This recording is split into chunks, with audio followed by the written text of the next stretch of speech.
Katanya Sanusi ni adalah calon Perdana Menteri. Mengarut ke apa ni? Sanusi ni is much more entertainer. Dia penghibur. Ramai dah kata pemuda UMNO ni lemau, lesu, lembab, 3L tu. Sebelum PIU15 tu, UMNO belum bekerjasama dengan DAP, tapi UMNO tetap kalah di Kedah. The perfect umur yang sesuai untuk wajib mengundi adalah 21. Cannot be 18. Ni nak pilih kerajaan ni Azizul. Bukan nak pilih ketua kampung. Walaupun saya bukan Melayu, walaupun saya bukan UMNO lah kan. Bagi saya penyatuan Melayu itu boleh, tapi induk dia mesti UMNO. Saya nak pesan kepada Tun Dr. Mahathir, lower down your adrenaline. Kalau mungkin dulu you are untouchable, now you are touchable. Dulu siapa nak nasihati anak, siapa nak buat siasatan kepada anak Perdana Menteri? Isteri Tun Daim dihadapkan di mahkamah. Malam tadi ringgit tiba-tiba menjunam jatuh teruk. Dia dah bertebaran dekat grup WhatsApp ni. Tun Daim sabotaj ekonomi Malaysia. Sanusi seorang menteri besar yang fail, barisan Esko fail, gagal, PAS adalah penunggang segala-galanya.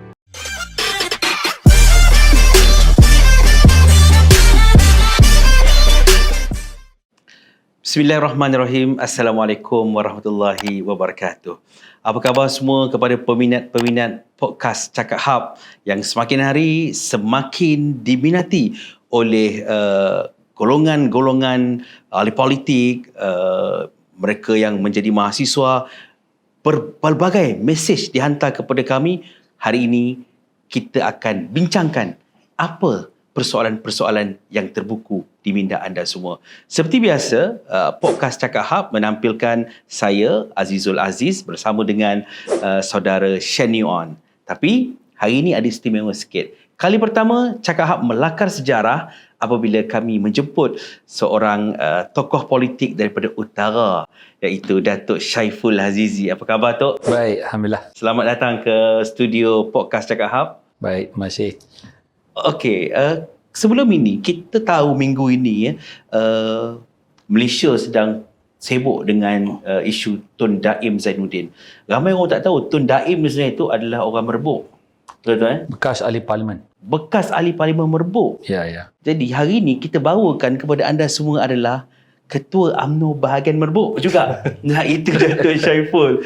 Jadi, Dok, apa sebenarnya suhu ataupun meter politik di negeri Kedah ini bila isu Tun Daim ini? Macam mana persepsi mereka? Ya, dia di Kedah ni suhu dia sentiasa panas. Dia tidak pernah ada turun, tidak pernah ada naik. Sentiasa saja panas. Bab Tun Daim ni sebenarnya, yes, dia adalah bekas ahli parlimen Merbuk dan bekas ketua UMNO bahagian Merbuk. Kita tak boleh nafilah dia dalam Merbuk tu sendiri ada kumpulan-kumpulan rakyat yang sememangnya menerima jasa dan juga sumbangan daripada bekas seorang ahli parlimen. Dan beliau dulu ni, dia ni adalah bekas juga Menteri Kewangan. So kita juga tak boleh nafi banyak juga sumbangan-sumbangan jasa baik dia. Di Merbuk ada UiTM, di Merbuk ada MRSM, segala jenis institusi pendidikan ada di sana. Jadi bagi saya, Tun Daim ada jasa yang cukup bermakna dan juga cukup besar kepada rakyat Merbuk lah. Jadi di Kedah ni, melihatkan kepada suasana dan juga usia Tun Daim, dan dia pun jarang untuk bagi pandangan, jarang bagi komen politik dan sebagainya. Saya nampak di Kedah ni, yes, orang Kedah mengenali dia, tetapi orang Kedah sekarang ni lebih meminati figura-figura politik baru. Wah, siapa tu, Tok? Yang lebih, bagi saya dalam term yang lebih lain sikit, yang lebih seksi dan juga menawan. Seksi itu bukanlah soal terdedah sana terdedah sini. Betul. Tapi dia cara permainan politik yang semakin mencabar dan diadaptasi dengan cara-cara barulah. Bukanlah saya nak kata Tun Daim ni dah dilupakan, tetapi rakyat lebih melihat kepada sosok tubuh ahli politik baru dalam permainan cara baru di Kedah ni. Soalnya siapa tu yang nama-nama baru ni? Oh, sudah tentulah. The Sanusi the Greater Kedah. Kan, Sanusi the Greater Kedah yang ada 4 pertuduhan di mahkamah tu. Itulah. Jadi pasal Sanusi ni saya nak komen lah. Dia ni merupakan satu kacukan politik baru dalam PAS. Dulu PAS ni ada satu jenis je. Jenis yang pergi masjid, balik masjid, baca kitab dan sebagainya. Tetapi Sanusi ni membuktikan pada kita bahawa ada kacukan baru di dalam parti PAS, dan pada masa yang sama mewujudkan pertembungan yang sangat nyata, yang sangat serius di dalam PAS itu sendiri. Golongan ulama dan juga golongan yang separa ulama, golongan profesional. Sanusi telah membuktikan bahawa adakah PAS itu bersedia untuk menerima pertembungan ini ataupun perubahan yang akan berlaku dalam parti mereka. But saya tak boleh nafikan bahawa Sanusi is enjoying the highest level of popularity now. Yalah, dan juga saya juga tak nafikan bahawa Sanusi ni dia pandai mencari masa dan ruang untuk melonjakkan populariti dia. Tapi kalau nak komen, betul lah Saudara Azizul, daripada segi kerja buat, daripada segi perancangan kerajaan negeri dan sebagainya, tak semua boleh dipakai. Banyak yang propa, banyak yang bercakap tidak betul dan sebagainya. Tapi kalau dari segi populariti, tidak nafikan bahawa dia hebat lah. Cuma tu, wow factor yang ada pada Sanusi ini, dia berjaya takluk hampir majoriti kerusi-kerusi DUN di Kedah ni, iaitu yang sampai UMNO ni makin lama orang cakap tak ada dekat Kedah ni. So macam mana tu Tok? Dia Sanusi ni, kacukan politik baru dalam PAS ni hadir dan tiba tepat pada masa dan juga ketikanya. Kan dia orang kata macam inilah, dia orang kata apa, sedap elok lah berada dalam suasana politik sekarang ni. Okey, sebab apa saya kata sedap elok, Azizul? Dalam keadaan bahawa UMNO pun menghadapi satu krisis kehakisan sokongan yang sangat teruk di kalangan orang Melayu dan juga Islam, akibat keputusan kita bersama dengan kerajaan perpaduan yang di dalamnya ada DAP. So jadi dalam suasana dan juga norma politik baru ni, UMNO ni tengah menyesuaikan diri. Tengah menyesuaikan diri, tengah combating, tengah bertempur dengan ahlinya sendiri di peringkat cawangan dan sebagainya, nak meyakinkan, yalah 60 tahun, 50 tahun kita menyerang DAP, kita melondeh DAP, dan tiba satu ketika politik yang, keadaan politik yang kita perlu buat keputusan, mendokong titah ke bawah duli Yang Maha Mulia Tuanku Agong, kita buat keputusan walaupun tidak popular, kita perlu orang kata apa, menyesuaikan diri dengan keputusan yang kita buat. Dan Sanusi pada waktu itu, bukanlah saya nak kata dia ni hebat sangat dan kuat, tapi yang membawa satu gelombang sokongan yang cukup besar kepada Kedah ni adalah not because of Sanusi alone, tapi adalah disebabkan UMNO baru nak menyesuaikan diri dengan keputusan politik yang dia baru ambil. So bagi saya itulah, I don't think Sanusi ni terlalu hebat dan terlalu pandai sehingga kan dia boleh conquer setiap minda orang Kedah tu, tidak. Tak ada. Tapi Tok Pun, bagaimana pula dengan naratif yang mengatakan UMNO, diorang akan kata kalau bekerja sama dengan DAP dan disebabkan faktor ini, undi orang Melayu melosot. Tapi sebelum PRU15 tu, UMNO belum bekerja sama dengan DAP, tapi UMNO tetap kalah di Kedah. Ya, saya tak nafikan bahawa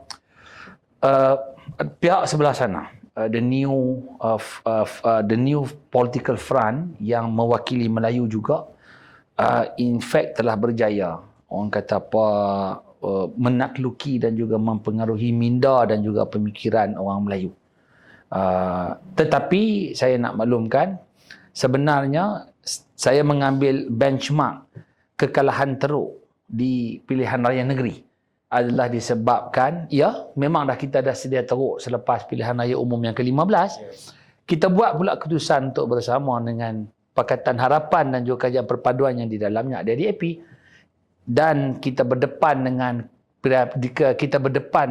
berperang dalam pilihan raya negeri dengan keadaan yang cukup cacat, yang tidak ada keupayaan. So jadi itulah hasil dia.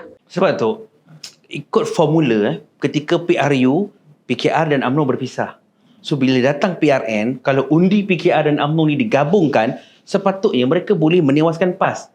Tapi ketika dalam PRN tu tak jadi macam tu. Jadi apa sebenarnya akar undi ni? Saya ada jawapan dia itu. Because kegagalan UMNO juga untuk meyakinkan ahli dia. Dulu ni we have percentage orang UMNO yang masih setia dengan parti, yang bila keluar pilihan raya dia menyokong parti. Tapi kali ini ada kemerosotan yang amat ketara. Ni semua orang tahu, Azizul. I think pemimpin-pemimpin dalam parti sendiri dari segi level presiden sampai ke MKT sampai ke ketua-ketua bahagian pada waktu ni tahu bahawa apa yang kita hadapi sekarang ni. Kita menghadapi krisis keyakinan daripada penyokong kita sendiri. Yang bagi banyak berganda-ganda undi kepada Perikatan Nasional baru ni adalah penyokong daripada UMNO sendiri yang menyokong Perikatan Nasional. Ialah maksud dia, we still have a bulk of penyokong waktu PRU 15. Tapi bila kita buat keputusan untuk bersama dengan Pakatan Harapan dan juga Kerajaan Perpaduan, benda tu lagi memberi keparahan yang sangat besar kepada kita. Dulu ni yes ada ahli lagi sikit, tapi bila keputusan ni dibuat, ahli kita lagi semakin banyak. So itulah saya cakap kan, maksud dia nak kata Sanusi tu pandai cerdik sangat tu tidak. Tetapi keputusan politik yang kita buat baru-baru ni yang sebenarnya betul daripada segi nak membawa politik negara tu lebih maju ke hadapan, tetapi kita kena berhadapan dengan implikasi. Keputusan politik yang kita kena berdepan dengan akibat dia. Tapi ini yang belum pulih. Dan Sanusi mengambil kesempatan daripada apa yang kita tengah struggle ni lah. Maknanya kita boleh kata Kedah ni dilanda dua tsunami. Tsunami pertama ketika PRU kecil. Tsunami kedua ketika PRN tu habis. Dia faham semua ni. Cuma tu bukanlah keterlaluan untuk kita katakan. Datuk bertanding sebagai ahli parlimen juga menjadi mangsa kepada tsunami ini. Sebagai ADUN juga menjadi mangsa. Jadi berapa lama tempoh ni UMNO nak recover daripada kecederaan yang dilambung ombak Sanusi ni? Dia ada beberapa window opportunity. Maksud saya, salah satu window opportunity ni adalah Kongres Ekonomi Bumiputera. Zul, saya banyak bercakap dengan kepimpinan bahawa window opportunity Kongres Ekonomi Bumiputera ni haruslah dimanfaatkan dengan sepenuhnya. Tengok apa dia kelemahan daripada segi struktur ekonomi Melayu. Kita dah ada dasar ekonomi baru, saya rasa berpuluh tahun, kena kaji. Ambil masa sikit, tengok hak mana benda-benda yang boleh kita perbaiki, kita perbaiki. Dari segi politik, UMNO kena membuktikan bahawa melalui Kongres Ekonomi ni, kita masih lagi penjaga tegar. The main custodian of the Malay and the Islam. Yes. Penjaga sebenarnya Melayu dan juga Islam. So kita kena ambil peluang ini. Okey, window opportunity seterusnya adalah polisi-polisi yang bakal dibuat oleh PMX. Ya betul, rasuah dan sebagainya itu bukan satu-satunya benda yang harus dijadikan ukuran. Dia ada banyak lagi. Dan yang ketiga, untuk pulih daripada keadaan ini, keceluparan beberapa pemimpin di AP ini perlu disekat. We are in the same government. Tapi kenapa duk pergi bercakap soal orang bukan Melayu jadi Perdana Menteri, duk pergi bercakap pasal pilihan raya PBT, duk pergi bercakap pula pasal nak letak orang bukan Melayu di dalam jawatan kuasa penasihat syariah. This is unnecessary. It's very annoying sebenarnya. So kita UMNO tegah lah, kita lawan lah. Sebab kita kat mana pun, our foundation is Melayu dan juga Islam. So ada kalau rakan seangkatan dengan kita bercakap sentuh soal tu, kita marah lah. Jadi adakah perlu, Shen, apabila impak daripada DAP ni tadi, Kerajaan Perpaduan ni kita bersama dengan DAP, adakah perlu UMNO mengkaji semula ataupun menilai semula hubungan dalam Kerajaan Perpaduan ni? Itu saya tak pasti. Kita perlu ada kajian dan data yang terperinci. Sama ada kalau bersama dengan DAP, dia akan memanfaatkan UMNO dalam PRU 16 ataupun tidak. Tapi bagaimana pandangan Datuk Pun? Adakah UMNO patut bersendirian, tunggu BNC berkaji dulu ataupun bersama? Dia ada garisan yang tidak seharusnya dilintasi oleh sahabat daripada parti komponen sekutu dalam Kerajaan Perpaduan. Ada beberapa garisan yang tidak boleh dilewati. Kalau teruk sangat, you go against the main principle of UMNO as a custodian and Melayu dan Islam, saya rasa kita kaji semula lah. bagi saya itu yang paling penting. UMNO ni soal dalam perlembagaan dia Melayu dan juga Islam. Cuma tu, masyarakat sekarang ni faham MCA ke DAP ke gerakan pun gerakan dalam perikatan. MCA sekarang ni membuat haluan sendiri. DAP bersama Kerajaan Perpaduan. Bila atas Cina ni, parti Cina ni ke mana-mana pun peranan dia tu sama je. Dia akan gugat, dia akan goncang 3 tonggak tadi ni. Islamnya, Melayunya, hak keistimewaannya. Jadi bila kita bercakap tentang ini, PRU ke-16 nanti, saya merasakan pandangan peribadi saya, batas itu tak ada. Maksudnya tak boleh masuk teritori Melayu, tak boleh masuk dalam teritori Islam. Sebab ya Anwar berjaya. Kontrol DAP, Tun gagal. Sebab ketika era Tun dulu, DAP lebih menyinga, betul? Ya. Lebih teruk. Tapi era Anwar ni nampak baik jugalah. So, bila bercerita tentang Tun, Kedah ni tu, lahirnya Tunku Abdul Rahman. Lahirnya Tun Mahathir, lahirnya Tun Daim, lahirnya Sanusi, dan yang terbaru bakal lahirnya Datuk Syaiful juga ni. Allah hebat juga ni. Ini membunuh. Tak betul. Jadi tentang Tun ini semalam dia tampil dalam sidang media. Kenapa dia seorang diri? Mana anak dia? Mana Perikatan Nasional dia? Mana Muhyiddinnya? Kenapa dia kelihatan seperti seorang diri, usia dah hampir cecah 100 tahun, anak-anak pun tak bersama dengan dia? Apa cerita ni, Tok? Dia sebenarnya Tun Mahathir ni, bagi saya dia dah melewati satu sempadan yang bagi saya lah sangat tidak rasional. By that age, sepatutnya dia dah lower down his adrenaline. Dia dah kena lower down his adrenaline. Bukanlah saya nak cakap duduk di rumah, pergi masjid dan sebagainya. Setengah orang dia perlu berfikir. Tapi tak bolehlah ke arah berfikir sampai ke tahap nak campur tangan dalam politik, keluar kenyataan-kenyataan yang melukakan hati semua pihak dan sebagainya. Dan saya nak komen sikit soal siasatan yang dibuat pada anak dia dan sebagainya. Bagi saya itu adalah tanggungjawab pihak berkuasa lah. Kalau mungkin dulu you are untouchable, now mungkin you are touchable. Itu saja bagi saya kan. Dulu siapa nak nasihati anak, siapa nak buat siasatan kepada anak Perdana Menteri? Betul. Kan? Biasalah. So bagi saya kalau contohnya tidak ada apa-apa salah ataupun tidak ada kes, so be it lah, okey lah. Kalau ada masalah pada anak dia, pada dia sendiri ataupun keluarga dia, so you have to face the music lah. Yeah. Cuma saya nak pesan kepada Tun Dr. Mahathir, lower down your adrenaline. Sebab you dah sampai ke satu point of no return. Dia jangan sampai orang kata apa, you hilang segala-galanya. Dalam keadaan you sangat hebat, 22 tahun. Saya buka-buka mata, Perdana Menteri adalah Tun Dr. Mahathir. Saya mengalirkan air mata di dalam Dewan Merdeka waktu dia umum nak letak jawatan. Waktu Rafizah Aziz menyerbu, pergi ke rostrum kata jangan, no dan sebagainya. Saya di belakang sekali, saya seorang pemimpin mahasiswa pada waktu mengalirkan air mata tengok pimpinan agung nak meninggalkan, seorang pemimpin agung nak meninggalkan kita. Kita sedih.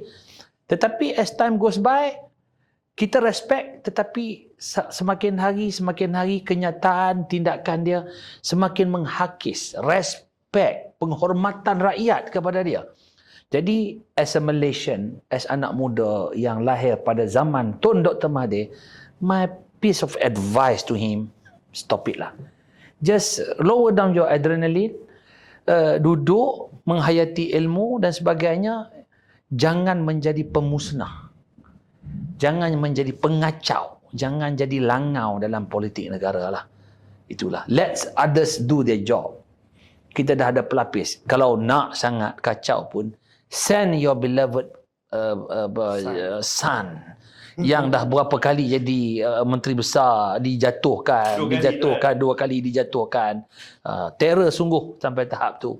So send your beloved son, form a new party and fight. Kan? Cukup. Dia tu dah cukup. Bertanding pilihan raya, lawan lagi sekali di Langkawi, hilang wang deposit. You nak letak diri you ke mana? Kan? Pertama kali menang, kali kedua lawan dalam parti yang berbeza. Hilang wang deposit. Lepas tu marah. Kenapa rakyat Langkawi tak kenal budi dia. So, saya pun nasihat saya kepada pemimpin agung ini, stop it.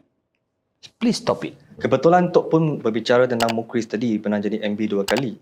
So dia teringat kepada saya, sejauh mana Tok pun bersetuju, psikologi pemikiran ataupun penghuni di Kedah tidak pernah tetap. Sebab kalau tidak silap saya, Kedah merupakan satu-satunya negeri yang memiliki sejarah berbanding dengan 14 negeri, dia terdapat 4 pentadbiran. Pakatan Rakyat, Barisan Nasional, Pakatan Harapan dan sekarang Perikatan Nasional. Satu-satu negeri yang pernah ditadbir oleh keempat-empat komponen ini. Kedah is a swing state. Negeri yang mempunyai dinamika political socialization yang sangat unik. Maksud dia tidak ada kesetiaan. Tapi dulu tak boleh kata juga. Dulu kita menjadi kerajaan negeri berapa lama? Berlapis-lapis, orang kata apa, menteri besar datang daripada UMNO dan juga Barisan Nasional. Yes. Dulu ni negeri kita yang paling kuat ni, Kedah ni. So as generational change, dia ada perubahan dari segi political socialization. Dia tidak takut nak buat perubahan. Jadi pada pandangan saya, pengundi di Kedah ni melihat apa yang parti itu boleh janjikan kepada dia. Dan yang keduanya, pengundi di Kedah ini sebenarnya mengundi ikut apa yang parti yang bertanding itu boleh bagi jaminan melindungi Islam dan juga Melayu. Yes. We have a very strong Malay-centric sentiment. Dia soal contohnya, macam saya dulu kan Azizul. Saya berkempen, saya berpandangan. Saya kata orang Kedah ni kena tengok apa masalah dia. Saya bercakap soal ayak. Soal masalah ayak yang orang Kedah panggil ayak lah, bukan air lah. Ayak lah, masalah ayak. Kan di tempat saya di Dun Tanjung Dawai tu kira bertong-tong di depan rumah tunggu ayak. 3-4 hari tak ada ayak dan sebagainya. Saya kata masalah ni perlu kita selesaikan. Kita nak bina loji baru, kita nak tukar pipe baru. Saya berjanji saya nak selesaikan masalah ayak kalau saya dipilih. Tetapi ada tak pengundi di situ memberi perhatian? Tak bagi perhatian. Tapi dia melihat kepada soal Islam terancam. Momokkan pemimpin penunggang yang sembang bab Islam terancam, Melayu terancam dan sebagainya. So maksudnya daripada segi masalah dia tu sendiri, dia lebih berpegang soal Malay and Islam centric. Saya tak tahulah adakah pilihan raya yang akan datang sama ada rakyat Kedah masih lagi berpegang kepada sentrik yang sama. Harapnya dia kena pelbagai lah. Kan Islam, Melayu dan juga kena pilih parti yang boleh menyelesaikan masalah dia lah. Sebab itu pada pandangan Tok pun tadi Sanusi itu dia berjaya melaksanakan janji dia ataupun tidak? Fail. Sanusi menjual sentimen all the way. Greater Kedah. Ni saya nak tanya ni Greater Kedah ni menatang apa? Binatang apa? Menatang apa? Nah, orang, saya cakap macam Sanusi cakap lah. Betul. Kan dia kata benda ni bukan mencarut, ini sopan. Saya cakap Greater Kedah ni menatang apa? Menatang dia kata nak bagi jadi Kedah ni hebat dan sebagainya. Sebagai entiti sebuah negeri yang you pagi petang duk bergaduh dengan Perdana Menteri, you boleh capai ke Greater Kedah ni? Hebat sangatkah you ni dengan kerajaan luar yang boleh masuk pelaburan dan sebagainya ni? You nak buat macam mana? You kerajaan negeri. Kalau tak ada dengan sokongan kerajaan pusat, you have a very bad relation dengan Perdana Menteri. Macam mana ni nak merealisasikan impian Greater Kedah? Saya yakin dan percaya Greater Kedah ni hanyalah slogan. Slogan, just bawa sentimen bangsa Kedah dan sebagainya, nak tuntut Pulau Pinang. Dia jual sentimen dan juga slogan. Cuma tu, Datuk pernah jadi asisten usaha politik. Seorang menteri besar. Kalau Datuk bagi markah, berapa markah kepada pimpinan Sanusi sebagai MB di Negeri Kedah? 4/10. 4/10? Aduh. Below par lah. Below par. Saya tak nampak apa achievement. What is achievement? Cuba cerita kat saya. Okay. You are talking about Kedah Rubber City. Itu projek daripada kerajaan terdahulu, kerajaan pusat. Oh, kerajaan terdahulu. Kerajaan pusat. Zaman saya usaha politik, kita dah launch Kedah Rubber City. 300 juta kita umum. Itu pun tak dijaga dengan baik. Syarikat Hong Seng dah lari. Okey, Bukit Kayu Hitam Exclusive Economic Zone, SBEZ.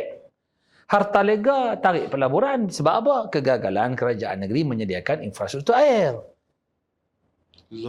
So sekarang nak jual mimpi apa lagi pada orang Kedah? Kedah Erythropolis. Beliun. Mana Ni baru-baru ni kata dalam tempoh 90 hari nak bawa duit, ada orang nak bagi 2.5 bilion. Saya yakin dan percaya, saya rasa akan gagal. Ini jual satu lagi impian. Sanusi, Menteri Besar yang menjual impian. Menjual sentimen, menjual slogan dan sebagainya. Pasal Pulau Pinang. Pulau Pinang, semua orang tahu dia just jual sentimen. Takkan nak ambil balik sebarang perai tu pada Kedah. Nonsense. Benda yang tak memberi apa-apa faedah pun, jual juga macam tu. Saya pun tak tahu sebab apa. Jadi bagi saya kesimpulannya Sanusi seorang Menteri Besar yang fail. Barisan Esko fail, gagal. Hanya menjual janji dan juga menjual impian. That's all. Tapi adakah orang Kedah boleh menerima seorang Menteri Besar yang suka bernyanyi, berkaraoke? Adakah itu budaya orang Kedah? Baru-baru ni pengerusi ulama Ustaz Ahmad Yahya dah bercakap, kata ramai orang marah, itu satu signal. Yes. Itu satu signal, sudah ada pertembungan. Kan, sudah ada pertembungan di antara kumpulan, saya katalah kumpulan asal PAS ini dengan kacukan baru PAS, iaitu Sanusi dengan geng-geng dia. Berkaraoke pukul 2-3 pagi dengan orang bukan muhrim. Memanglah dari segi atas kertas tu tak jadi masalah, tapi siqah tidak ada. Hang tahu tak siqah tu apa? Duduk UIA aku tahu lah. Akhlak. Betul. Akhlak tu tak ada. Maksudnya mengikut rumusan Tok Pun, PAS sekarang berpecah kepada 3. Satu golongan ulama, satu golongan profesional, satu golongan kacukan. 2.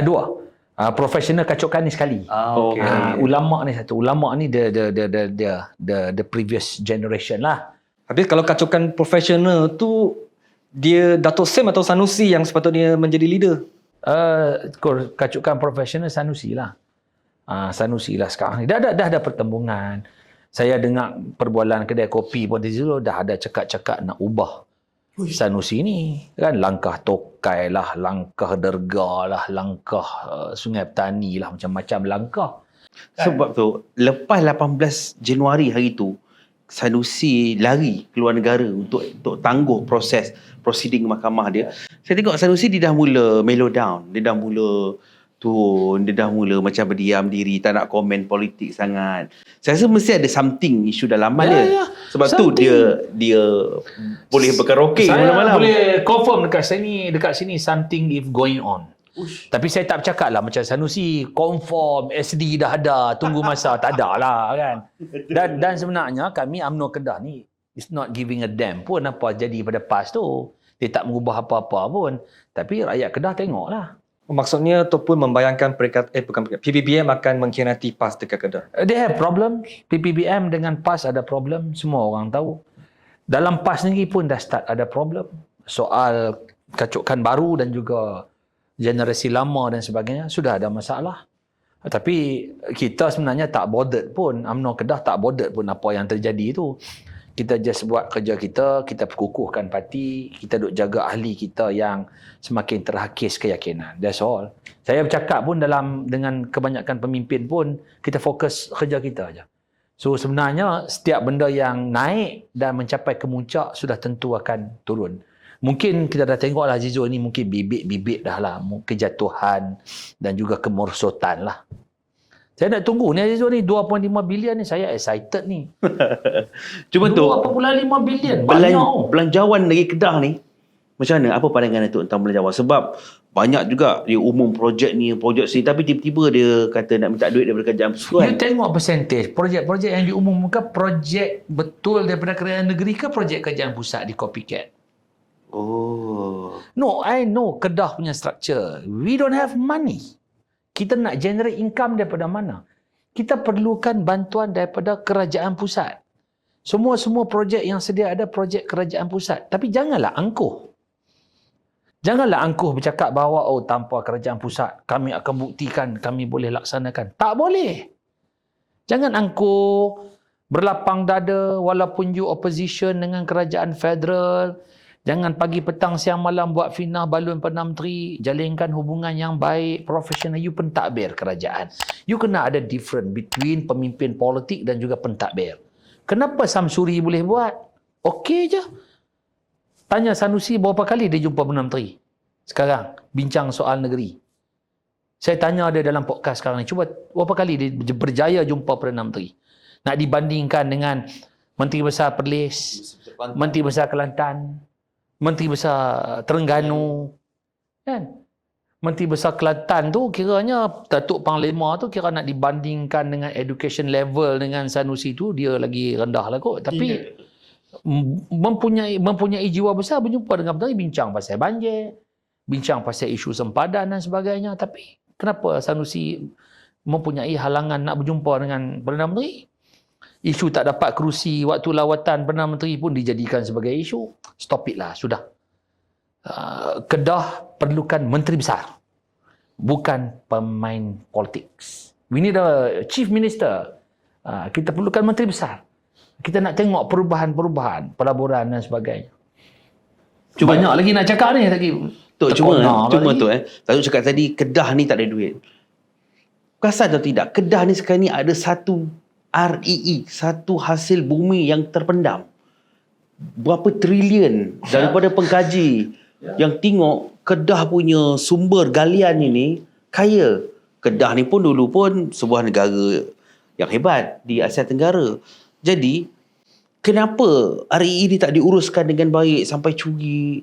Bagi saya itu kerakusan dan juga kegopohan. Nak duit cepat. Ya, saya tak mau komen because kes sedang berlangsung. Macam saya cakap sebelum ni lah, ada satu bangkai yang sedang membusuk dalam Wisma Darul Aman tu. Dia kita boleh bau, tapi kita tak dapat cari di mana bangkai tu. Tapi bau-bau ni lama kelamaan dah jumpa satu, kemudian tiba-tiba jumpa dua, macam tu. Yes, REE merupakan satu sumber potensi yang sangat besar dan boleh menjadi antara pendapatan utama kerajaan negeri, tapi harus diuruskan dengan baik. Dia tidak boleh diuruskan dengan gopoh, dengan rakus dan sebagainya. Tunggu SOP disiapkan terlebih dahulu. Tapi pokoknya apa, Azizul? Kena ada hubungan yang baik dengan kerajaan pusat. Baru you boleh mentadbir, you boleh mengutiliskan ataupun memanfaatkan sumber yang sedia ada. Cuma tu, saya baca dalam netizen tulis kat Facebook ni lah. Dia kata, orang ramai cakap Sanusi tak pandai mentadbir. Tapi era Sanusi jumpa Nadir Bumi ni. Lama dah. Kenapa zaman UMNO dulu tak fokus, tak kolaborasi dengan kerajaan persekutuan? Dia sebab kita dah jumpa lama dah. Dia cerita REE ni sebelum Sanusi lagi sebenarnya. Sebelum Sanusi lagi, dan juga sektor REE pun masih baru sebenarnya. So kita masih tidak tahu sebenarnya sumber itu macam mana, cara nak uruskan tu macam mana. Kita masih lagi mendapat pandangan ekspertis daripada luar dan sebagainya, kan. So jadi bila kerajaan UMNO dan Barisan Nasional dah tahu ada sumber ni, kita menguruskannya dengan berhati-hati. Kita tidak rakus, kita tidak tamak, kita relax. Tengok apa sumber yang boleh kita buat, sumber hiliran yang boleh kita wujudkan. Kita bukanlah contohnya pi trokai dan sebagainya, sebelum tu pi jual dan sebagainya. Kita membenarkan pencerobohan dan sebagainya. Kita tak macam tu. Kita jaga elok-elok sumber kita nak uruskan dengan baik. Tapi bagaimana pula dengan isu yang berbangkit terbaru tentang kafar 6 juta tu? Tak faham langsung. Tok pun faham tak tentang isu? Saya nampak isunya adalah duit yang masuk ke dalam persatuan bola sepak. Kalau sumbangan saja, saya rasa tak jadi masalah. Saya nampak kemungkinan. Saya tidak tengok fakta kes. Kemungkinan wujudnya dorongan. Itu salah lah. Dan saya juga rasa macam duit tidak masuk ke kantong dua individu yang dipanggil untuk siasatan. Tetapi saya, to be fair, saya nampak lebih kepada cara dana itu diuruskan. Betul ataupun tidak. So, we let the SPRM dan juga... Cuma yang saya tak faham, apa kaitan Persatuan Bola Sepak dengan Menteri Besar? Siapa Presiden Persatuan Bola Sepak tu? Dia presiden. Sanusi adalah Presiden KFA. Presiden KFA. So macam mana you tak tahu? Macam mana you tak ambil tahu? You presiden apa? You tak ambil tahu bab duit masuk keluar apa semua ni? Hari ni kata tak ada. 2-3 hari lepas tu pergi kata pula, betul kami pinjam. Apa ni? Yang mana yang betul? Sejauh mana kes ini yang Sanusi ni berdepan dengan kes Nadir Bumi, berdepan dengan kes penyelewengan kafar. Hina Sultan. Jadi, hina Sultan ni yang Selangor ni. Sejauh mana tu masyarakat dan pengundi Kedah terkesan atau mereka still lagi berpegang kepada ajaran PAS ni? You nak jawapan politik ke jawapan betul? Dua-dua lah tu. Pandangan saya lah, sebenarnya rakyat don't bothered dengan semua benda ni. Jadi, tapi bagi saya kalau don't bothered ataupun tidak, proses undang-undang itu perlu berjalan. Pihak berkuasa perlu perlu bertindak atas laporan dan sebagainya. Kan? Tapi mungkin kelompok tertentu mungkin nampak kepincangan. Tapi saya tak rasa keseluruhan orang Kedah ambil peduli lah bab kes ni. Ini pandangan peribadi saya lah.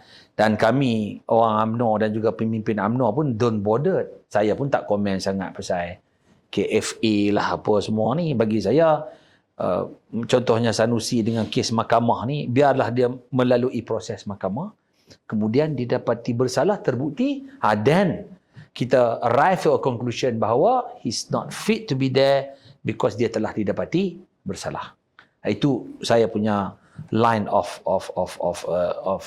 trust lah. Cuma hari tu di Selangor tu pengundi-pengundi Selangor waktu PRN itu seronok ni bila Sanusi datang kan. Di Johor seronok. Maksudnya Sanusi sekarang ni dia dah mula merebak. Peminat dia, penyokong dia bukan saja di Kedah kalau tak perasan. Di Selangor, di Johor, mungkin juga di KL ke apa. Tapi sekarang ini Perikatan Nasional ni sebenarnya bergantung juga pada aura Sanusi. Perikatan Nasional memang bergantung pada aura Sanusi. Tapi siapa guna siapa sebenarnya sekarang? Adakah kerana Perikatan Nasional banyak menang pun kursi banyak PAS. Dalam PAS pun yang paling vokal sekarang ni adalah Sanusi. Jadi sebenarnya siapa gunakan siapa? Bersatu gunakan PAS atau PAS gunakan Bersatu? Saya nampak Bersatu gunakan PAS. Bersatu gunakan PAS. Bersatu tidak ada sokongan. It's all penyokong daripada PAS. Fakta. Mana pun kita tahu benda tu. Di Kedah pun Bersatu ni dia tinggal kelompok kecil minoriti sahaja. Kecil saja. Yang overwhelm, yang jadi monster ni adalah PAS. Dan ditambah pula dengan cara Sanusi itu pula, dia lagi meningkatkan dominasi PAS di Kedah. Dan saya tak nafikan sentimen dan juga cara yang Sanusi bawa ni memberi juga kesan di Pulau Pinang dan juga negeri-negeri yang dia pergi. Kan? Tapi bagi saya, kalau dia pergi ke Johor pun dia tak memberi kesan, ke Negeri Sembilan pun tak beri kesan. Dia melihat juga kepada nature rakyat di kawasan tersebut. Yang ada minat, okey. Tapi yang tak ada minat, lantaklah. Tapi Tok tadi sebut tentang Johor, tentang Negeri Sembilan. Perlu saya terfikir satu benda. Di Kedah pola dia lain. Di Johor Negeri Sembilan ni lain. Sebab PRN Negeri Sembilan, Pahang, Johor, dia terbukti kalau bekerjasama dengan DAP, PKR, UMNO menang banyak besar. Tapi di Kedah pula, UMNO tak boleh menang. So bagaimana pula sekarang nak pilih yang macam mana? Bagi saya, di Kedah ni macam saya cakap tadi, political socialization orang Melayu Kedah, itu soal agama, soal Melayu. Itu top nombor satu. Soal keperluan, tidak. Tapi kalau di Negeri Sembilan, di Melaka, dia daripada segi orang kata apa, kawasan pun dia bercampur baru. Dia tak solid. Kalau macam di Kedah ni, satu kawasan tu sampai 95% Melayu. So dia bind dan bond into culture and religious sentiment. Macam di Johor dan juga di Negeri Sembilan, dia tak begitu. Dia banyak tempat yang ada multiracial dan sebagainya. Jadi bagi saya, itu sebenarnya yang mempengaruhi pola sesuatu pengundi nak mengundi. Macam Sanusi, memang dia boleh, orang Kedah panggil latam lah. Dia boleh latam kawasan-kawasan tersebut, tapi tidak Negeri Sembilan dan juga tidak. Tapi itu pun saya cuma membayangkan aja situasi saya. Contoh kalau saya, contoh pun lihat dari peringkat negeri. Contoh saya Presiden UMNO, saya Zahid, contoh. Bagaimana pula? Bila saya jumpa orang Kedah, dia kata kalau dengan DAP, undi kita akan kurang. Bila saya jumpa orang Johor, Selangor, Negeri Sembilan, Pahang, dia kata kalau kita dengan DAP, kita akan menang banyak. So sebagai Presiden, saya tak dapat memuaskan hati semua orang. Saya pilih mana salah satu pun akan dihantar. Pandangan saya satu ya. Sebagai pemimpin, you kena buat keputusan. You kena buat assessment and you must arrive to one decision. Bila you buat keputusan, you kena terima consequences. Itu pemimpin yang hebat, pemimpin yang sangat baik.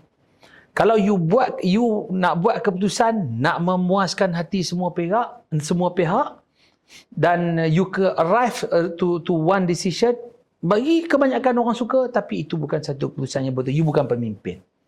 Tapi bagi saya, you nampak this is the politik, the way forward, ataupun politik nak memperkukuhkan parti pada masa depan. You buat keputusan walaupun menerima serangan dan juga implikasi yang saya sebutkan tadi. You are a leader lah. Pemimpin dia tak boleh. Dia kena buat keputusan dan dia kena hidup dengan keputusan tersebut. I think apa yang dibuat oleh Presiden itulah tidak popular, menerima serangan dan memberi impak yang kurang baik, tetapi keputusan perlu dibuat. Cuma tu bila kita tengok orang Kedah ni dia pergi berbangkang. Anwar tolong peruntukan daripada federal bagi Kedah. Padi. Berapa ramai pesawah padi Kedah terima bantuan ni daripada kerajaan pusat. Lepas tu air, kerajaan pusat bantu juga. Apa lagi orang Kedah nak sokong kerajaan ni? Kenapa dia orang tak bersama dengan kerajaan? Dia apa tu dia orang ni? Dia daripada, kalau ambil indikator pilihan raya negeri. Pilihan negeri tahun bulan berapa? Bulan 8. Yes. So bagi saya, it's too early for us to value dan juga membuat assessment. So bagi saya, kita perlukan sedikit masa. So satu, benda-benda yang diumumkan oleh Perdana Menteri. Subsidi padi, kemudian 1.5 bilion diperuntukkan untuk menaikkan kawasan-kawasan pengairan dan sebagainya. Benda itu sebenarnya Azizul, dia belum lagi menampakkan. So kadang-kadang orang kita ni benda yang belum lagi terserlah dan diterjemahkan, dia tak boleh kita nilai daripada segi sentimen dan sebagainya. Kita kena bagi masa. So bagi saya, bagi benda ni take off dan juga tengok bantuan-bantuan ini disampaikan, dia bukan soal rasuah politik dan sebagainya. Ini soal sebagai kerajaan yang menunaikan tanggungjawab dia. Kan? Kita tengok macam mana orang Kedah menilai dan kita tengok bagaimana orang Kedah memberi reaksi atas keprihatinan kerajaan pusat terhadap mereka. Kita kena bagi masa lah. So we cannot say untuk tempoh masa yang terdekat ni lah. Tapi itu pun kata Kedah Malay dan Islam centric. Cuma realiti dia, secara faktanya, kepimpinan Anwar Ibrahim sebagai Perdana Menteri, dari kacamata lah seorang bukan Melayu, dia very Islamic and Malay centric. Contoh peruntukan kepada haiwan Islam 1.9 bilion, lebih tinggi, 6 bilion lebih tinggi daripada kepimpinan sebelum ini. Contoh memperjuangkan Palestin dan Gaza di peringkat dunia. Contoh nak memartabatkan bahasa Melayu, kalau tak tulis surat dalam bahasa Melayu, surat itu akan dibatalkan dan sebagainya. Saya nampak Anwar is a Malay, DNA Abim tu. Kenapa dia gagal pula menandingi aura Sanusi dari segi siapa lebih Malay atau Islam? Bagi saya, tu menjawab soalan ni, kumpulan sebelah sana menunggang dengan lebih ekstrim lagi. Kita memberi, ini benda yang sangat moderate dan perlu dilakukan, soal we are the true custodian of Islam and Melayu. Tetapi pihak sebelah sana bagi a very extreme offer lagi. Lagi dahsyat menjual dan juga menunggang. So akan ada kelompok-kelompok yang terpengaruh lah. Dan masalah ini nak selesai dia perlukan masa juga. So macam you cakap betul, secara asasnya kita bagi 1.9 bilion, kita panggil ulama-ulama besar, kita antara satu-satunya negara yang menyekat kapal-kapal yang mempunyai kaitan dengan Israel berlabuh di Malaysia. Arab Saudi tak macam tu. Negara-negara Timur Tengah tak macam tu, tapi Malaysia yang menjadi pelopor membuat keputusan tersebut. Kalau ikut atas kertasnya, we are better than them. Tapi sebenarnya mereka ini menunggang lagi ekstrim. Sampai ke tahap tak baca Qunut Nazilah pun isu kurang Islam. Betul. Contoh, macam Qunut Nazilah, semua sekolah ada yang baca, ada yang tidak baca. Tapi yang tak baca tu mungkin persentage dia sangat-sangat rendah. Itu pun melihat kepada komposisi anak murid dalam sekolah tersebut. Kalau contohnya dalam sekolah tersebut 7% bukan Islam. Dilihat ketika tidak ada kesesuaian untuk baca Qunut Nazilah. Tapi macam mana lagi dengan 95% sekolah yang praktis dan baca Qunut Nazilah? Tapi 5% itu ditunggang dengan ekstrimnya oleh pihak yang sebelah sana.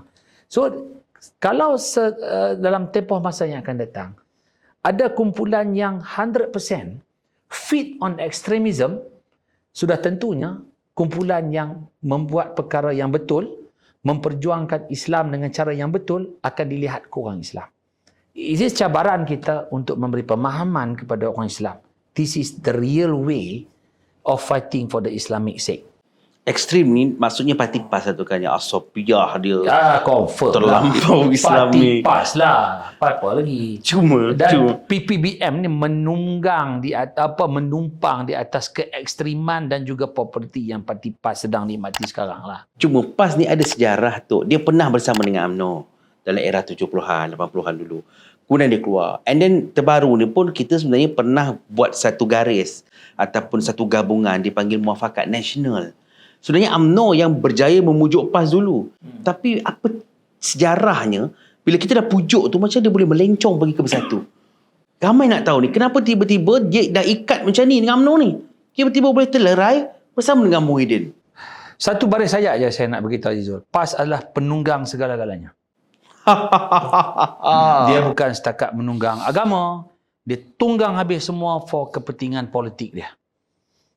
Jadi bagi waktu kita duduk dengan Muafakat Nasional tu, dia menjalinkan hubungan cinta dengan kita, tapi pada masa yang sama dia buat hubungan sulit dengan parti lain. PAS adalah peselingkuh yang sangat terang dan nyata. That is my notes on PAS lah. Okey, satu benda yang saya nak beritahu Azizul sebenarnya. Kalau contoh kata kita berkawan dengan dia, saya nak tanya, siapa yang berkawan lebih awal dengan DAP ni? 1998 saya masih ingat lagi Barisan Alternatif Perjanjian di antara PAS dan juga parti-parti komponen dalam Pakatan Harapan sekarang. Kita tidak boleh bertanding di kursi yang sama. Time tu mereka tak buat lagi satu parti yang menaungi semua macam Pakatan Harapan. Mereka tak buat. Mereka hanya ada understanding, jangan ada pertandingan bertindih. So, diumumkan bahawa PAS, PKR, DAP pada waktu itu adalah barisan alternatif. 1998 sampai 2018, seingat saya, barulah PAS meleraikan hubungan dia dengan Pakatan Harapan. 20 tahun Azizul, presiden yang sama, pemimpin yang sama, takkan selepas 20 tahun baru nak sedar bahawa DAP itu musuh Islam dan juga Melayu. Presiden yang pertama yang sama, pemimpin yang sama. Waktu mereka bergabung dan bersama Barisan Alternatif, diarabkan orang kata apa, diarabkan perhubungan itu dengan tahalluf siasi. Ya, dihalalkan. Apabila kita bersama DAP, mereka kata ini perhubungan setan. Inilah PAS saya nak bagi tahu. Inilah PAS. Lepas 20 tahun baru nak sedar bahawa DAP itu adalah musuh Islam. Presiden yang sama, pemimpin yang sama. That's all. Simple je saya nak jawab benda tu. Dia penunggang yang tegar. Dia tunggang atas segala-galanya. Ya. Lepas ni saya tak tiba-tiba bila duduk dengan PPM tak untung, dia akan kembali dengan UMNO. Saya tak heran. Dia akan kembali bersama dengan UMNO.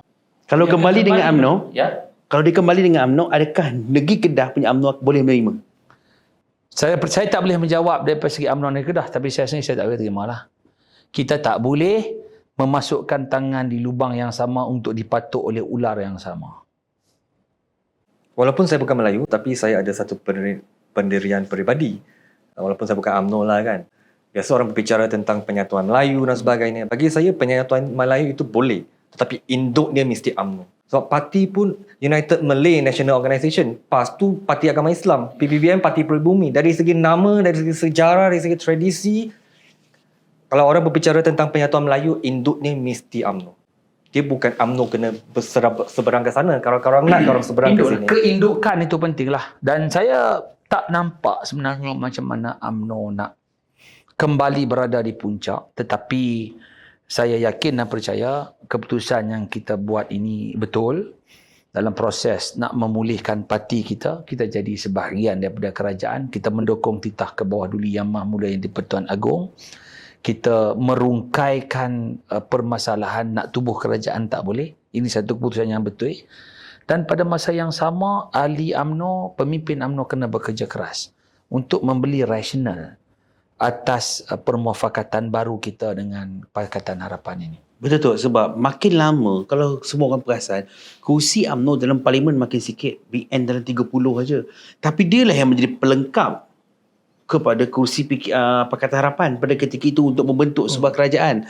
Jadi sejauh mana Datuk punya pandangan tuah UMNO dan kursi-kursi menteri yang dibagi kepada UMNO ini, adakah lebih molek daripada bersama dengan Perikatan Nasional dulu? Inilah keadaan yang UMNO kena terima lah. Maksud dia dengan 30 kursi, you ada 7 kementerian, 7 menteri. Bagi saya sangat-sangat, we are very very lucky. Dan bagi saya UMNO, saya nak cakap tu terang, kena bersyukur. You dapat 7 kursi kementerian. You pun kena berpijak di bumi yang nyata. You ada 30 kursi, you tak boleh demand lebih. Walaupun dalam hati saya sendiri, saya nak lebih. Tapi berpijak di bumi yang nyata, this is the max. This is the max. Kan DAP pun menang banyak daripada kita, dia dapat berapa je. Kan bagi saya, we are okay. Just steer this ship, stabilkan kerajaan. InsyaAllah pada masa akan datang, ada ruang dan juga peluang, kita akan kembali memperbaiki dan memperkasakan parti kita. We are okay. Kalau pandangan saya, we are okay dengan 7. Dengan 7 ni. Dan untuk masa akan datang, bagi saya, kita akan bertanding lebih daripada apa yang kita bertanding sekarang. Maksud dia saya nampak dalam 70, 80 macam itulah. Ini pengamatan peribadi saya. Daripada 7-80, sekarang kita 30, kita boleh menang 50 atau 60, we are okay. We are okay. Kita janganlah terlalu ambitious. Nak menang sampai semua. Betul. Kita kena, macam inilah Zizwa, kita kena berpijak di realiti politik sekarang. UMNO is not superior. UMNO ni tidak monster macam dulu. UMNO tidak berkuasa macam dulu. Tetapi walaupun kita tidak berkuasa dan kuat macam dulu, prinsip kita kena kekal tegas Melayu dan juga Islam. Jangan benarkan parti-parti politik lain walaupun dalam pakatan kita sendiri cross that line. Kita kena gariskan, jangan lintas batasan tersebut. Kita bersama dengan kerajaan ni, kita kena ada prinsip kita juga. Kalau tidak, habislah. Tapi jika, saya membayangkan jika saja satu hari nanti kalau Tok Pun diberi peluang untuk memimpin UMNO Kedah, apa sebenarnya wawasan ataupun visi ataupun apa yang strategi ke yang hendak dilaksanakan ataupun di bawah kepimpinan Tok Pun ni, what you want Kedah to be? 3 benda. Ekonomi. Wah, saya suka tu. Bagi saya Kedah ni, we have to bear, berpijak di bumi nyata, Kedah negeri miskin. We are in line with Kelantan. Kan, kita negeri yang tercorot. Kita kena meneroka industri baru. Kita kena buka frontier ekonomi baru. Itu yang paling penting. Contohnya, SBEZ dan juga Kedah Rubber City. Itu adalah pembuka untuk ekonomi Kedah menjengah. Untuk membuka ekonomi Kedah ni ke ruang yang lebih banyak. Selain daripada pertanian dan sebagainya. Saya rasa ianya perlu diuruskan dengan baik. Contoh Langkawi. Langkawi is a very opportunity, adalah peluang keemasan yang gagal dimanfaatkan oleh kerajaan sekarang. Langkawi sebuah pulau pelancongan yang dah ada segala-galanya. Tetapi tidak di-feed sebaiknya oleh kerajaan negeri yang sedia ada. Apa nak feednya orang kata kan? Program-program bertaraf antarabangsa. Yang hanya ada di Langkawi ni hanya 5. Langkawi tua litua di Langkawi. 2 tu saja yang ada. Kerajaan negeri yang diketuai oleh Menteri Besar Greta Kedah ni tak boleh bawa program-program lain ke? Pergi luar negeri sedia-sedia, pergi China lah, pergi sana, pergi sini apa semua. Takkan you tak ada wawasan nak bawa program-program bertaraf antarabangsa datang ke Langkawi? Ratio pengusaha-pengusaha di hotel bagi maklumat kepada kita, 5 Langkawi saja boleh menjana pendapatan berkali-kali ganda. Kalau you boleh ada dalam tempoh 2 tahun, 3 program bertaraf antarabangsa yang setaraf dengan 5, saya yakin dan percaya Langkawi akan survive. Dulu kita pernah ada direct flight daripada Manchester ke Langkawi. Kita pernah ada direct flight daripada Doha ke Langkawi. Sekarang pergi mana habis kapal terbang tu? Adakah kita tak buat promosi yang hebat? Adakah kita tak buat promosi yang tahap tertinggi? Yang kita buat apa? Kita bergaduh pula dengan Menteri Pelancongan. So macam mana you nak gagaskan sebuah foundation ataupun asas ekonomi baru? Ekonomi. Maksud dia kita tak boleh bergantung kepada pertanian. Kalau kita nak bergantung kepada pertanian pun kita kena asas satu sektor pertanian berasaskan ilmu. Sekarang ni setiap petak sawah tu dia ada berbeza output dia. Satu petak sawah berapa tan, yang kedua berlainan tan dan sebagainya. Sebab apa?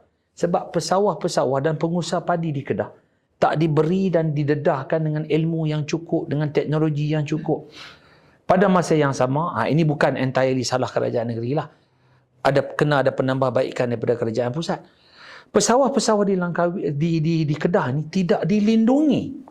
Maksud dia kita terdedah dengan unsur-unsur kartel, kos upah nak buat padi pun semakin meningkat dan sebagainya. Apa hasilnya? Kos meningkat tapi pengeluaran banyak tu saja. Kekal seperti yang sebelum ini. So kita akan kekal dengan negeri yang miskin macam sebelum ni. So kena buka sektor baru. Pelancongan, eksklusif economic zone, perindustrian dan sebagainya. Kena cepat dan juga kena lebih fokus dan mesra kerajaan federal. Itu ekonomi.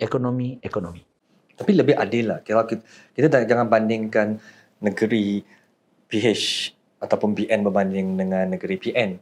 Cuma pada pendapat Tok Pun, dalam kalangan negeri PN tu, antara Menteri Besar Kelantan, Terengganu dengan Kedah yang mana lebih baik? Ini Terengganu. lebih adil. Terengganu. Maksudnya Sanusi perlu belajar daripada Datuk Seri. Bagi saya bukan Sanusi belajar level dengan Samsuri. Dia kena belajar dengan Menteri Besar Kelantan dulu. Level tu. Paling rendah sekali. Paling rendah. Dan bukan saya nak kata Menteri Besar Kelantan tu paling rendah. Tapi you tengok Menteri Besar Kelantan walaupun macam tu, dia ada courtesy untuk tidak bergaduh dengan Perdana Menteri. Dia menghulurkan tangan untuk sama-sama bekerjasama nak membangunkan negeri dia. Kan? Tapi tidak Sanusi. Sanusi buka mulut maki. Sanusi buka mulut menipu dan sebagainya. Target dia adalah Perdana Menteri. Habis seperti yang Tok Pun kata tadi, dia nak majukan pelancongan, dia gaduh dengan Menteri Pelancongan. Ya. Dia nak majukan KXP, dia bergaduh dengan PMX. Dia nak majukan pertanian, dia gaduh dengan Mawar Sabu. Kalau macam ni, rakyat negeri Kedah akan menjadi mangsa politik nak Sanusi. Yes, kita tak akan ke mana. Kalau ada sosok tubuh Menteri Besar yang macam ni. Kita akan berada di situ dan kita akan terus dihidangkan dengan propaganda. Kita akan terus dihidangkan dengan penipuan. Nyanyi-nyanyian yang sedap-sedap tetapi tidak ada hasilnya. Tapi sejauh mana Sanusi itu adalah DNA orang Kedah? Sebab saya dulu belajar di Akademi Pengajian Melayu, adalah kaji tentang psikologi ataupun budaya orang-orang di utara. Kita kan lihat orang-orang di utara pemimpin dia macam Tun Daim, Tun Mahathir, Sanusi Junid, kita lihat Mahathir Khalid kan. Mereka jauh lebih lembut. Dia tak kasar, dia macam berbudi bahasa. Kalau Mahathir ganas pun dia memang menyindir je. Dia memang bukan jenis macam street fighter. So adakah Sanusi ini produk Kedah ataupun Sanusi ni membina naratif Kedah daripada kacamata dia. Saya orang Kedah. Saya lahir di Kedah, saya belajar di Kedah. Orang Kedah tak macam tu. Yes, ada ketika yang sempoi dan bersahaja tapi tidak biadab. Tidak berhadap. Orang Kedah menghormati orang lain. Tapi kita tidak menghalalkan setiap ayat dan bibit perkataan maki-makian itu sebagai the so-called ini cara orang Kedah. We are not like that. Itu naratif dia. Itu propaganda dia. Propaganda Sanusi nak menghalalkan perbuatan dia. It's not Kedahan punya style. Jadi tu, bila Sanusi ni macam overwhelming lah orang cakap. Sanusi ni kita dah terlampau macam taksub orang Kedah ni cuba mengangkat dia sebagai the next Prime Minister. ada yang cuba bercakap macam tu. Tapi sebenarnya bila kita bawa aura PMX Saifuddin ke Kedah ni, saya tengok takluk juga nak menelan aura Sanusi ni. Jadi pandangan Datuk terhadap kepimpinan Anwar Ibrahim ini macam mana? Bagi saya, saya nak komen on katanya Sanusi ni adalah calon Perdana Menteri. Mengarut ke apa ni?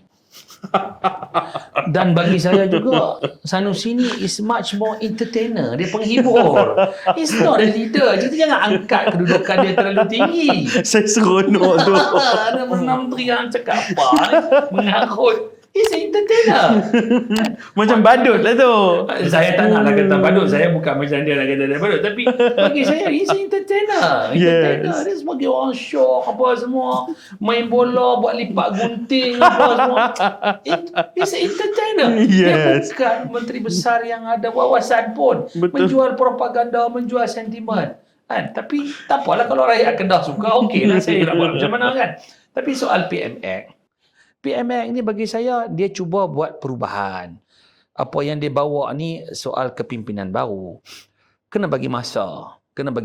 Dan kita tak boleh menyekat apa yang dia nak buat. Dia ada tempoh 4 tahun untuk jadi Perdana Menteri. Dia ada perancangan. Let's adapt and let's hear what he want to do. Kena bagi ruang kepada dia. Untuk orang Kedah, bagi saya rugilah kalau orang Kedah ni mendengar Sanusi lebih daripada apa yang PMX nak buat. Sebab dalam tempoh 4 tahun, kerajaan pusat ada banyak nak bawa pembangunan ke negeri Kedah. Walaupun PMX ni menerima maki-makian, caci-cacian daripada Menteri Besar Kedah, tetapi dalam bajet yang sebelum ni, bajet 2024, banyak juga projek-projek baru dibawa ke Kedah. So kita kerajaan pusat tak pernah menganaktirikan Kedah ni. Walaupun Menteri Besar itu mempunyai hubungan yang tak baik dengan Perdana Menteri. It's wrong to say yang kita putting aside Kedah daripada arus pembangunan. Tidak. Kita tetap menumpukan Kedah ni sebagai sebuah negeri tumpuan. Kedah banyak potensi, Azizul. Banyak potensi. Tapi kita kena fokus, hentikan berpolitik, kena ada kerjasama yang baik dengan kerajaan pusat. Sebab dia sebelah Pulau Pinang tu. Dia sebelah Pulau Pinang. Dia juga bersepadan dengan Bukit Kayu Hitam. Dia ada Pearl of the North, iaitu Langkawi. So, kenapa kita tinggalkan semua potensi-potensi ini? Kena berpijak di bumi yang nyata. Memang orang pergi ke hadnya dengan Thailand lebih daripada Langkawi. Terimalah hakikat tu. Kenapa nak pergi deny dan kata, tidak, Langkawi ramai. Itu tak betul. Orang tak pergi Langkawi sekarang ni disebabkan macam-macam lah, masalah ferry dan sebagainya. Tetapi Langkawi sebenarnya tetap menjadi pilihan. Tapi kena ada tindakan yang drastik daripada kerajaan negeri, jalinkan kerjasama dengan kerajaan pusat, bangunkan Langkawi itu, bawa program-program, event-event yang bertaraf antarabangsa banyak ke Langkawi. Itu cara nak memberi nyawa dan juga soul kepada Langkawi. That's it. Cuma tu, saya berada dekat dalam WhatsApp group bersatu ni. Diorang ni, PPBM ni, sekarang ni sedang memainkan satu naratif bahawa era Anwar ni adalah era pendawaan terpilih. Sejauh mana Datuk bersetuju? Dulu waktu Tun Mahathir menjadi Perdana Menteri, di mana Menteri Dalam Negerinya adalah Tan Sri Mahyudin Yassin, wujud tak pendawaan terpilih? Pemimpin-pemimpin UMNO diheret ke mahkamah, dipertontonkan sebagai penyangak, pencuri dan sebagainya. Adakah itu pendawaan terpilih? Itu pendawaan terpilih. Satu kes diracik-racik jadi 3-4, jadi 80 kes, lagi 87 kes dan sebagainya. Adakah itu pendawaan terpilih? Jawablah, itulah pendawaan terpilih. Siapa mendakwa secara terpilih dahulu? Okey, saya nak ambil satu contoh. Kalau kita kata menjadi Perdana Menteri itu adalah penyelesaian segala-galanya, gunakan kuasa untuk mengubah segala-galanya. Kenapa waktu Datuk Seri Ismail Sabri jadi Perdana Menteri, dia tak buat keputusan untuk bebaskan Datuk Seri Najib? Itu bukan segala-galanya. Kalau kita bluntly said that, kenapa ni? Kenapa Datuk Ismail Sabri tak buat keputusan itu? Tapi persoalan dia, siapa yang buat pendakwaan terpilih terdahulu? Saya nak beritahu, Datuk Seri Najib is leading the pendakwaan terpilih. Datuk Seri Ahmad Zaid Hamidi, Datuk Seri Ahmad Maslan, Syarif Samad dan sebagainya. Tengkunan. Kes tak ada fakta, sangat lemah, tapi tetap juga dibawa ke mahkamah. Bagi saya siapa yang membuat pendakwaan terpilih. Tapi saya tak katalah apa yang ada sekarang ini halal disebabkan siapa yang buat dulu, tidak. Bagi saya pihak berkuasa pun kena tengok kepada fakta kes dan sebagainya. Kita pun kena elakkan penganiayaan dan sebagainya. Kena buat putusan dan juga tugas dengan betul lah. Tak boleh ada pendakwaan terpilih sebenarnya. Mahkamah perlu bebas dan kita kena bagi ruang pada mahkamah untuk buat kerja dia dengan sebetul-betul dan seadil-adilnya. Cuma tu kita dah tahu. Itulah orang cakap sepak terajang politik.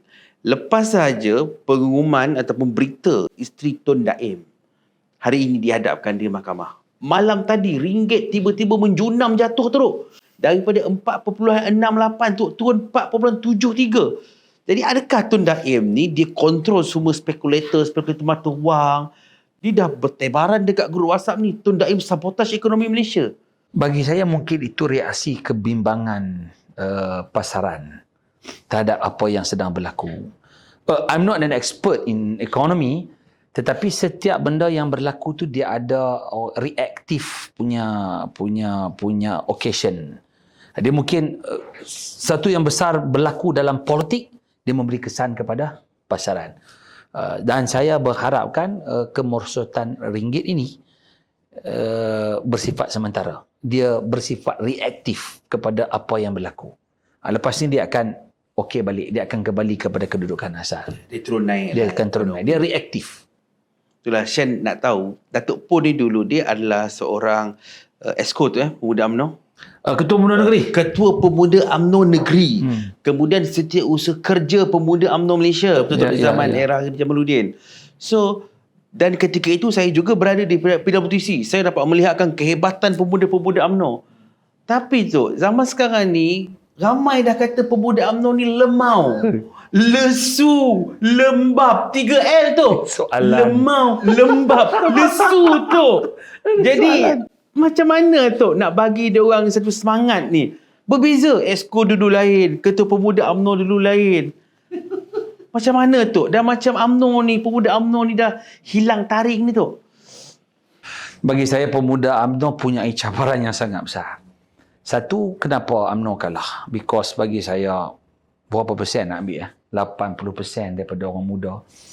Generasi TikTok tolak UMNO dan juga Barisan Nasional. Betul. So, saya mempunyai nasihat lah kepada Ketua Muda UMNO Malaysia yang sekarang, kena pertingkatkan usaha lah. Sebab saya nak komen lebih-lebih pun sagi zaman hang dulu dia kata bolehlah kerajaan. Hang zaman hang jadi ketua muda dulu kerajaan bolehlah buat segala. Sekarang ni kita sebahagian daripada kerajaan. Tetapi kerajaan ataupun tidak Azizul itu bukan alasan. When you jadi pemimpin dalam keadaan suasana senang atau susah, you kena laksanakan tanggungjawab you. Dan saya mohon bukan setakat Akmal Saleh, tapi seluruh kepimpinan pemuda di peringkat pusat dan juga negeri perlu cari jalan dan perlu bantu. Dan perlu orang kata adapt dengan cara nak mendekati anak muda dengan cara sekarang. Okey Shan.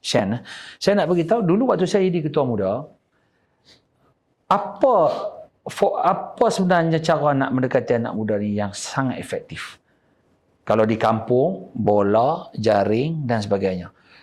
Lah ni anak-anak muda, sebelum ni anak-anak muda nak cari anak muda di petang di padang bola. Di gelangan takraw. Tak susah saya nak cari anak-anak muda. Tapi sekarang pergi cari mereka di padang bola, berapa kerat tinggal? Tak ada. Sebab ini adalah generasi TikTok. Generasi TikTok yang boleh tembus dan boleh akses maklumat dan sebagainya. Main bola itu bukan orang kata kegemaran utama lah ni. Dia orang ada kegemaran lain. TikTok, duduk di rumah, masuk cyber cafe dan sebagainya kan. Ada lah orang main bola, tapi tempat saya bola pun naik rumput habis semua dah. Orang tak main dah bola. Kan? Ini fakta cerita. Saya cakap berdasarkan pada pengalaman. So you kena cari cara untuk melaksanakan strategi yang betul. untuk mendekati anak muda sekarang ni. Dan bagi saya, undi 18 tahun is UMNO buat satu keputusan yang sangat silap. Silap ya. Sangat silap. Kita terbuai, kita terpesona dengan suasana syurga yang diberikan oleh Syed Saddiq pada waktu tu. Kena bagi ruang pada pengundi 18 dan sebagainya. Bagi saya, the perfect and then umur yang sesuai untuk wajib mengundi adalah 21. Cannot be 18. Sebab 18 ni bukan saya nak kata tak matang, tapi anak-anak muda sekarang ni perlu diberi ruang untuk berada dalam sistem politik lebih lama dan pada masa yang sama mematangkan mereka untuk memilih parti yang sesuai pada pundak dan juga pada umur 21 tahun. Kena bagi ruang lagi dekat mereka. Not saying dia orang tak matang, tapi ruang harus diberikan lebih lama lagi pada mereka untuk berada dalam ruang membuat pilihan yang betul tentang parti mana yang nak jadi kerajaan. Ini nak pilih kerajaan ni Azizul. Bukan nak pilih ketua kampung. Bukan nak pilih ketua darjah. Tak. Nak pilih kerajaan, siapa nak jadi Perdana Menteri, yang nak bawa hala tuju negara. So we have to be serious about this. So pemuda kena double up effort, kena adapt dengan suasana yang ada sekarang dan juga jangan terlibat dalam benda-benda yang remeh-temeh dan sebagainya. Pandangan saya, soal saya tengok Akmal Saleh ni dia banyak ada juga bagi komen-komen yang tak sepatutnya dia terlibat. Contohnya bab Najib dan sebagainya. Bagi saya yakin dia ada tugas fokus yang lebih besar. Yes. Is to strengthen party, to garner support from the young generation untuk sokong parti kita. Saya minta dia lebih fokus dan juga lebih memahami situasi yang ada sekarang.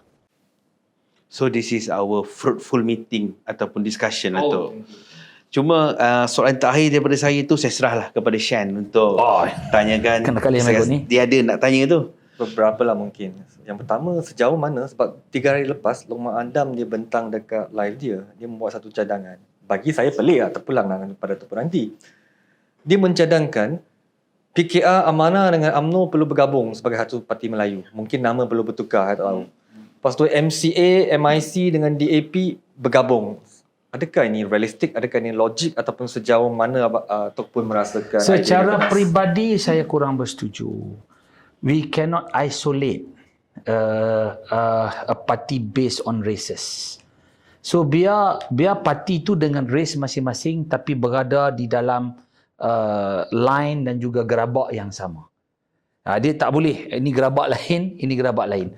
So dia akan melihat ada satu parti ni nak bawa agenda yang mempunyai kepentingan dengan agama dan bangsa dia. Parti ini pun untuk agama dan bangsa dia. Dia akan menjadi satu persaingan yang sangat tidak sihat. Ini pandangan peribadi saya. Saya rasa Luqman Adam pun bagi pandangan peribadi dia. So dalam UMNO ni kita boleh berbeza pandangan tetapi kita tidak taksub pada satu pandangan. Tak boleh. Dia kena berada dalam dia parti yang berlainan tapi perlu berada di dalam gerabak yang sama di landasan yang sama. Ni duduk gerabak lain, landasan pun lain. Tak boleh. So dia akan berakhir kepada persaingan yang sangat sihat dan akibatnya sangat buruk kepada politik negara. Dan bagaimana pula pandangan Tok Pun tentang prestasi Zahid Hamidi sebagai Presiden UMNO?